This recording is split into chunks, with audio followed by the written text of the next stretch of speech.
Investigators are now looking for any possible connection in the unsolved murder of a Des Moines realtor in 2011 and the latest murder of an Arkansas realtor. Even though Beverly Carter's murder was almost 600 miles away, police in West Des Moines are looking for similarities.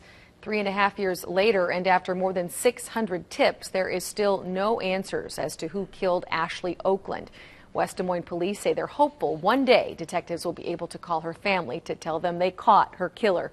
The tragic event brings up the issue of realtor safety. CBS 2 News reporter Mugo Odigwe spent the day with some Iowa City realtors, and she has their take. Here's an example of how things can go wrong. Say a realtor is going to show this house to a buyer. To unlock the door, he or she has to turn their back to the buyer, a position that leaves them vulnerable. It's a 3-bedroom house with 2 baths, a spacious kitchen, and a fireplace. But this beautiful home could be a deadly place for its realtor.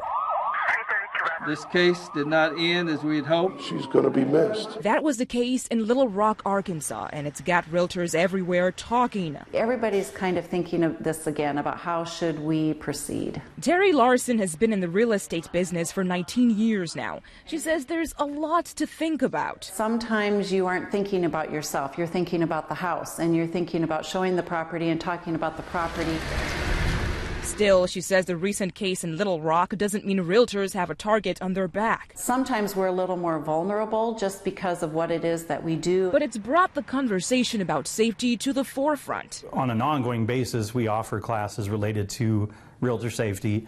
I suspect that after this incident, we'll probably bring somebody in. Folks at the Iowa City Area Association of Realtors say while they don't have safety policies, the National Association does. Make sure that if you're meeting with the client for the very first time, have them come to your office first so you can meet them in person.